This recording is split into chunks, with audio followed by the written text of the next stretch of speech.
How you doing, YouTube? Matt Massive Beer Reviews, back with a little bit of Hop Butcher collab hopeful goodness up in this piece in the form of Hop Butcher and Slice Brewing. Yeah, this be their farmed fresh. It's a Citra Equinox Strata HBC 586 hopped double India Pale Ale, coming in 8% alcohol by volume. And as they typically do in the back of Hop Butchers, they have the tasting notes of tropical, juicy tropical, fresh citrus, and sweet mango. So yeah, let's just dive in. This comes courtesy of Hop Butcher. They send off these jams. I drink them. I make videos. They send a lot of beers to a lot of people nowadays. I am not alone, so go check everybody else's thoughts out, because my thoughts are my own. They always will be. So let's see how this sucker plays. Classic Jetsa stylings. I like green cans. Yeah. Little farmer. Little hop farmer. Little duder on there. What do you want? Yeah, that looks like juiciness. I mean, you're talking 8% hazy. You know, probably a little bit bigger than what Hop Butcher's kind of MO is, typically that 7.5% range. But they dip into that 8% every now and then. Pinky finger, infinitely pillowy, creamy top, tight compact bubbles, and just has that rich kind of slightly cataract-y glow of delicious kind of haze. Let's get a nose. Okay. Not a huge nose for me. And why do I say huge nose for me? I am now about a month out from COVID. My smell is back. I can smell all kinds of crazy things. But I also think there might be a little bit of depleted fantasticalness in my nostrils. So it comes off soft for me. I don't know if that's the case. And this is where you guys can go watch other people's reviews and see if I'm just telling porky pies. But it really doesn't have a vibrant nose for me. Soft tropical fruit, a little bit of citrus, done and done. Really not much there. Not necessarily a bad thing. Chalk it up to a little snifferooski. I'm not going to stop doing beer reviews, so anyway, let's just dive in. I can taste. Let's put it that way.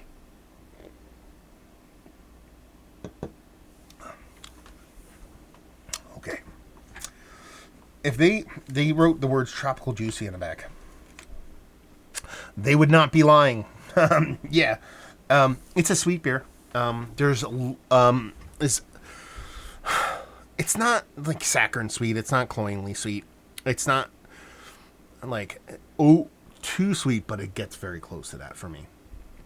But since it's followed by so many rich, ripe fruitiness, your brain doesn't play it in a way that it's like overly sweet. It's like eating just barely, almost bad fruit. You know, when fruit's the best when it's like a day away from being inedible. And that's just the best, because it's almost like super sweet and like slightly even almost fermenting on itself. You know, that's how fruit for me just tastes really good. You know, that peach you eat, and then the next one you look the next day and you're like, I'm not eating that, I will die.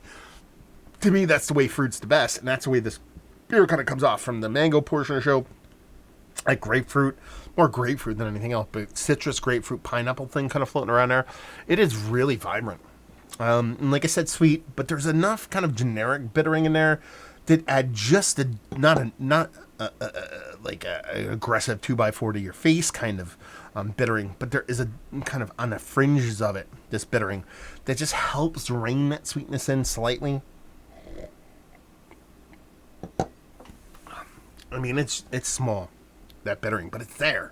And I think it just acts as like just a soft, nice buffer to kind of let this beer not get overly sweet. And then when you combine the creme de la creme, the French kiss, the French kiss, the chef's kiss, I would meant to say, of the mouthfeel, which is so fucking fantastic, so soft, so water nerdy. This is the mouthfeel that I dig. So a lot of you out there probably would be like, you know, when he talks about this water nerdy mouthfeel, you Chicagoites,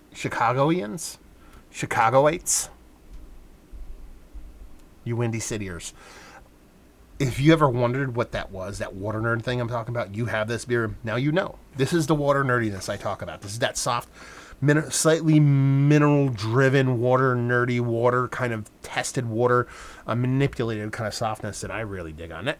Hop Butcher pulls out every now and then. They don't do it all the time, but they've been known to do it. Wrapped around this sweet, without getting overly sweet, tropical fruit, melange of deliciousness with enough bittering to kind of keep you in check. And an infinitely drinkable beer. I was about to say this drinks like a really good 5.5%, 6% hazy. That's not the case. It drinks 8%. But that mouthfeel is that water nerdy 6%. So I keep confusing it with this. So it ends up being kind of a dangerous beer because I could drink this really quick and be like, why I feel dizzy. You know, that kind of thing going on. But this is really tasty. It's my first experience with Slice, too. I know it's a collab. I know it's the hop trend of collab. So they probably did most of the heavy lifting here. But it's tasty. It's fun. It's hop butchery, if that makes any sense. For those of you out there who watch my videos religiously and know kind of taking his journey from me from, I think it was it Josh? Josh? I forget who. Jason. Was Jason the original one who originally sent me my first Hop Butcher to Hop Butcher sending me off beers and kind of doing this journey that has spanned a couple years now of their beers. You know, some of their stuff skews a little bit, some this direction, a little bit that direction, but there's this kind of core to it, this hop fuck duggery, this kind of hop butcheriness about beers, and I get that vibe here. It's quite nice. But there's enough different to it to where I feel like Slice actually has some kind of thumbprint in this. So it's a fun beer. It's a really tasty beer. At 8%, I think it's fantastic. And just really good stuff. I'm not sure what to tell you. Is it the Mount Rushmore of Hop Butcher beers? No. If I just strip that down to just 4 beers from Hop Butcher, is this on that mountain? It's not, but that's because they've just done some stuff that's just been a little bit better for me. This is towards that top. Let's put it that way.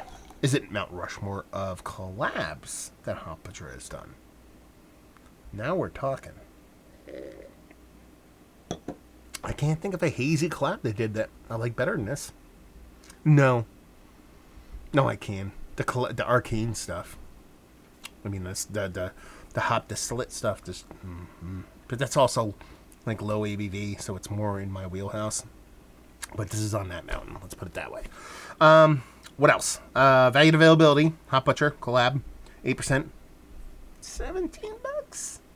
I'm guessing a 4-pack. Not brewery only because they don't mess with that. And leave you with, if you like what we like this beer, if you like really well done new school haze. And you like that water nerdy mouthfeel thing. Because that has this going on. Not everybody pulls that off. Even not every brewery pulls it off. I mean, it's not like every Hop Butcher has that soft water nerdy thing going on. So, really like that sultry, soft, kind of water nerdy mouthfeel. And you like a wrapped around a really good hazy. You are not going to be disappointed in this beer. So there we go. Another review in the books. Hopefully you guys enjoyed it. Down there if you want to talk about it. Massive Beers. If you want to check me out doing the social media stuff, Beer Massive. Want to check me out doing the whole podcasting thing. And hopefully you guys enjoyed the review. Hopefully enjoying a little Hop Butcher and Slice right now. Hope to see you next time. Cheers.